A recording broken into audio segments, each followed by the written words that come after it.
Olá, boa noite. Começa agora o Jornal da Difusora especial Trilhas da Fé, para você acompanhar os ritos religiosos ao redor do estado, as celebrações e também cultura que compõem a tradição da Semana Santa.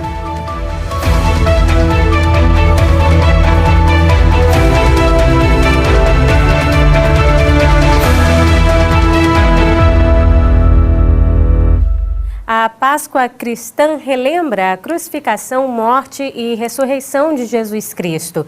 A celebração é a festividade mais importante para o cristianismo. Veja na reportagem de Eduardo Gomes. Assim que chegamos na igreja de Nossa Senhora da Conceição, nos deparamos com a imagem de Cristo crucificado.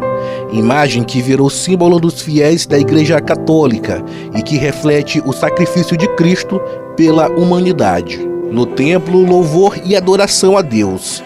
Por aqui os fiéis se preparam para a tão esperada Semana Santa. O início da celebração é na Praça Nosso Senhor do Carmo. Todo mundo com os ramos nas mãos para viver esse momento que marca o início da paixão. Preparação que há 4 anos a Dona Concita realiza a cada período da Semana Santa. Ela segue à risca a tradição e sabe o verdadeiro sentido da Páscoa. É uma lembrança muito boa e fazer a sua parte, né? Eu acho assim. A Dona Maria, que leva o nome da Mãe de Cristo, também faz questão de manter a tradição de fé e de amor. Para ela, essa é uma forma de gratidão pelos ensinamentos deixados por Jesus enquanto esteve na terra. É uma alegria, né? É uma ressurreição sempre, porque é um sentido assim de vida. A vida sem a ressurreição não somos nada. E assim com muita gratidão, né? Que a gente vivencia esse momento de fé, que é um momento de doação, de gratidão. A preparação dos católicos para a Páscoa acontece com antecedência. Durante os 40 dias que precedem a Semana Santa e a Páscoa, os fiéis se dedicam para a Quaresma, para lembrar os 40 dias que Jesus passou no deserto e os sofrimentos que ele suportou na cruz.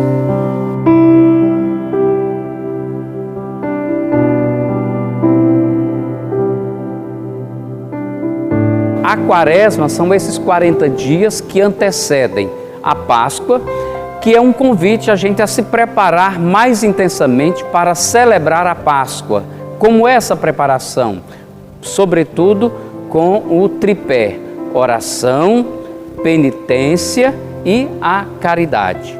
Então, com esse tripé a gente vai se preparando, intensificando a nossa oração, melhoramos a nossa relação com Deus, intensificando a nossa penitência, o nosso jejum, nós melhoramos a nossa relação consigo mesmo e com as coisas, e praticando a caridade nós melhoramos a relação com as pessoas, com os irmãos e irmãs.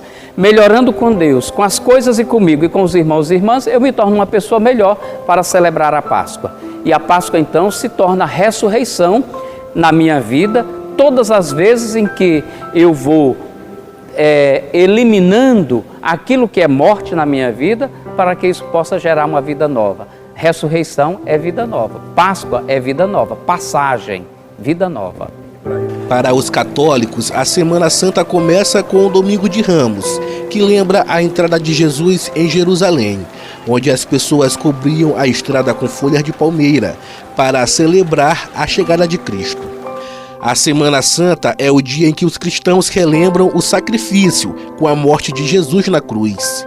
E no domingo de Páscoa, os fiéis celebram a ressurreição de Cristo e a primeira aparição entre os discípulos. Quem se dedica em levar o Evangelho e os ensinamentos que foram deixados por Jesus, reforça que o sentido da Páscoa precisa ser vivido diariamente, com atos de amor, compaixão, gratidão e de perdão. A Páscoa precisa acontecer na nossa vida diariamente. Cada dia eu preciso fazer com que a escuridão se dissipe da minha vida para que eu possa viver na luz de Deus. Cada dia eu preciso me esforçar, caminhar de tal forma que aquilo que é morte desapareça e dê lugar a uma vida nova. Quando eu perdoo, é vida nova. quando eu faço bem é vida nova, quando eu me uno a Deus é vida nova, quando eu me uno aos irmãos e irmãs é vida nova, quando eu me torno uma pessoa melhor é vida nova, é ressurreição. Quem crê nele não perece, mas terá a luz da vida. Quem crê nele não perece, mas terá a luz da vida. E não são só os católicos e protestantes que celebram a Páscoa. Os espíritas também aproveitam a data para refletir sobre a ressurreição de Jesus Cristo. A doutrina espírita é cristã e, assim como outras denominações, tem a sua forma de adotar os ensinamentos de Jesus. Quem explica é Jacob Martins, presidente do Lar de José, instituição atuante na educação e obras sociais. Tudo guiado pelo Espiritismo. O Espiritismo é uma doutrina que explica a origem, a natureza e a destinação dos espíritos, traz os dogmas da reencarnação, fala da fundamentação do tríplice aspecto da doutrina espírita como religião, como filosofia e como ciência, nos mostra na religião essa ligação direta entre a criatura com o seu Criador, através da razão dessa proposta. O aspecto filosófico, ele responde os grandes quesitos da humanidade, de onde eu vim, para onde eu vou, qual é o meu papel no universo. Então ele nos traz essas respostas. A busca pelo conhecimento é um fator importante. Existe uma diversa literatura espírita, mas apenas o intelecto não basta. O conhecimento da alma também é feito de várias formas. É dever nosso criar essa consciência desse amor do Cristo e segui-lo na íntegra do seu ensinamento. Então chegou a hora de nós repensarmos essa descrucificação do Cristo, de não ver mais o Cristo como um ser derrotado, crucificado, mas a essência do seu ensinamento, aquilo que ele nos deixou como prova de vida, porque ele foi o Evangelho vivo. Jesus foi a personificação do amor aqui na terra. É como se nós estivéssemos passando aquele momento de tormentas, aquela noite mal dormida, e Jesus ressurge como o sol de um novo dia, de esperança para toda a humanidade. A busca pelo conhecimento também se reflete na forma como a Páscoa é tratada. Não existe um ritual ou comemoração para marcar o dia. O momento é de fazer uma profunda reflexão. E o Cristo muito presente no momento atual da humanidade, um momento tão desafiador que estamos passando, então é um momento de rever conceitos, comportamentos, atitudes, posturas, e nada melhor do que buscarmos a essência do Evangelho, não aquele Evangelho que engessa, que separa, mas aquele Evangelho que liberta o ser, porque a proporção que eu me liberto com a proposta do Cristo, eu torno uma pessoa melhor, e com isso eu vou irradiando essa perspectiva na minha convivência familiar, no seio da sociedade. E é assim que nós vamos transformando o mundo a partir de posturas eminentemente cristãs, do individual para o coletivo. Isso que representa a Páscoa, da visão espírita, essa reflexão sobre o ensinamento e a presença de Jesus entre nós. O Jornal da Difusora Especial Trilhas da Fé vai para um rápido intervalo, a gente volta já.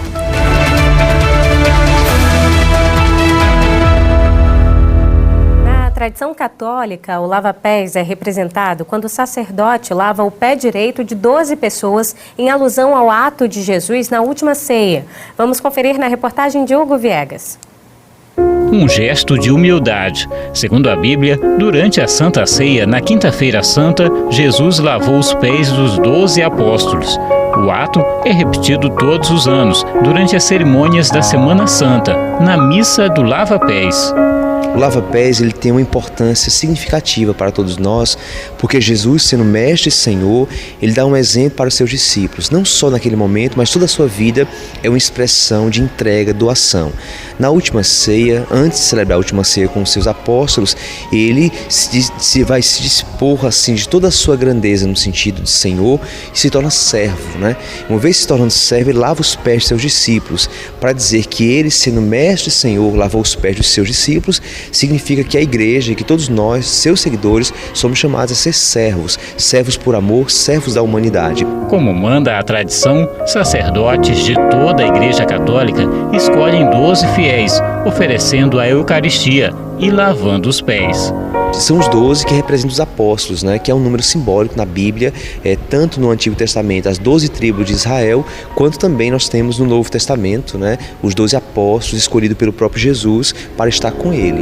Mais um dos muitos significados da Semana da Paixão de Cristo.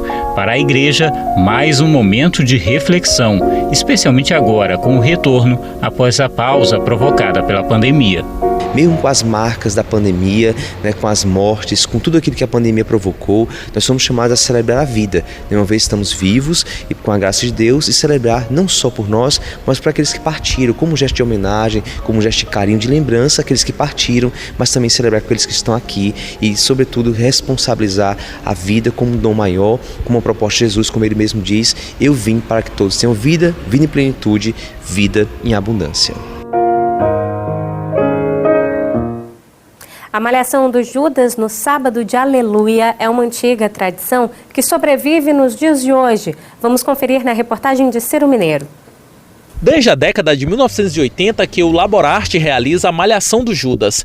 Uma vasta programação sempre é preparada para o sábado de Aleluia, que tem início ainda na madrugada, no momento em que o Judas é pendurado. À tarde a gente tem uma programação infantil, né, com brincadeiras para a criançada, temos roda de capoeira, e quando chega a noite, a partir das 8, a gente faz a leitura e faz a Malhação do Judas. E esse ano a gente vai encerrar com uma roda de cacuriá. Malhar o Judas nada mais é do que surrar um boneco do tamanho de uma pessoa forrado de serragem, trapos ou jornal, ou mesmo atear fogo nele. Com o passar dos anos, a tradição de malhar o Judas acabou se perdendo, mas alguns bairros aqui da capital maranhense, principalmente os localizados na região do centro, como é o caso da Madre Deus, ainda tentam manter viva essa brincadeira, que ocorre sempre no sábado de Aleluia. A malhação do Judas também ainda é muito comum no interior do estado. Então você vai encontrar nos bairros populares, você ainda vai encontrar bastante Judas, né? O pessoal faz o testamento com as pessoas ali próximas, falando da relação que tem ali as pessoas, uma pessoa que tem uma quitanda, né? Quitanda, que tem um bazine. E a gente ainda vê muito no interior do estado. Você vê a brincadeira de roubar o Judas, né? A malhação, o Judas é pendurado e vem uma pessoa e rouba o Judas, sai com esse Judas pela cidade. Então tem toda uma história, uma tradição super bonita que vale a pena, né, dar continuidade. Uma relação com a Inquisição, né? Que na época que as pessoas eram queimadas na fogueira, então por isso essa relação da malhação do Judas, da queimação do Judas, e da relação também com o cristianismo, essa questão do traidor, né? Judas que traiu Jesus. No Brasil é comum enfeitar o boneco com máscaras ou placas com o nome de políticos, técnicos de futebol ou mesmo personalidades não tão bem aceitas pela sociedade. A malhação do Judas do Laborarte não foge à regra de outras partes do país.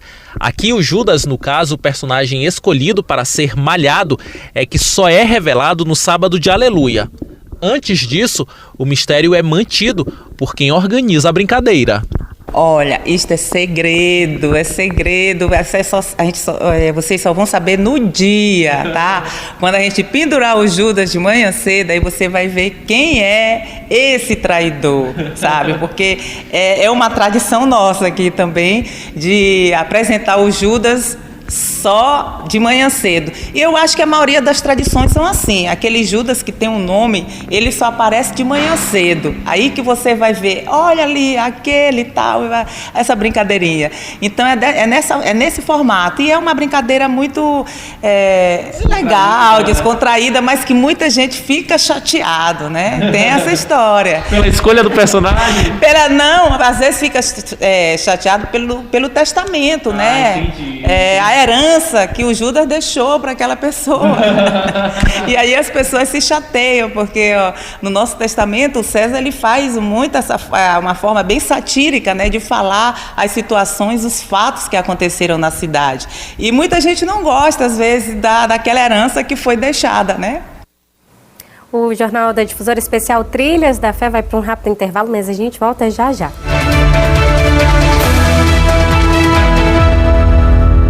A igreja Igreja Assembleia de Deus no Maranhão completa 1 século de existência. Hoje ela está espalhada em todo o estado com histórias que marcam gerações e continuam sendo imponentes. A história começa na década de 1920, com um casal que deixa Belém, no estado do Pará, com destino a São Luís. Após um período de pregações nas ruas e sedes provisórias, chegou à sua sede atual, na Rua do Passeio, região central da cidade. Desde da fundação da igreja até 1940, ela viveu sempre em casas alugadas. Em 40, a igreja compra esse terreno e no ano seguinte, um ano e meio depois, em 21 de setembro de 41, o pastor Deocleciano Cabrazinho de Assis funda o primeiro templo central dessa Assembleia de Deus no estado do Maranhão. Templo próprio, porque até então eram templos construídos, eram templos alugados, melhor dizendo, para a igreja estar estabelecida. Hoje, o local é a sede de mais de 400 congregações somente na capital, ponto de encontro de milhares de frequentadores. O Evangelho de Cristo, ele não pode ser alterado. A nossa igreja, que aqui no Maranhão é centenária, persiste, prossegue pregando o Evangelho. Foram diversos presidentes. Atualmente, a Assembleia de Deus é presidida pelo pastor José Guimarães Coutinho, desde 1996. Glorificar a Deus, o nosso Pai, e a Jesus, o nosso Salvador, que lá no Calvário, há 2000 anos atrás, morreu pelos nossos pecados e ressuscitou ao terceiro dia para a nossa justificação. Em face desta obra maravilhosa, temos alcançado de Deus o perdão, a salvação e o dom da vida eterna. Os pastores lembram que o período de Páscoa tem um significado importante e que o real sentido precisa ser relembrado. O momento de celebração da Semana Santa, da Páscoa, para pregarmos a verdadeira mensagem acerca de Cristo, que é a nossa Páscoa. Consiste em que Jesus veio ao mundo, morreu crucificado, foi sepultado e ressuscitou ao terceiro dia. Essa é a mensagem que anunciamos também na Páscoa.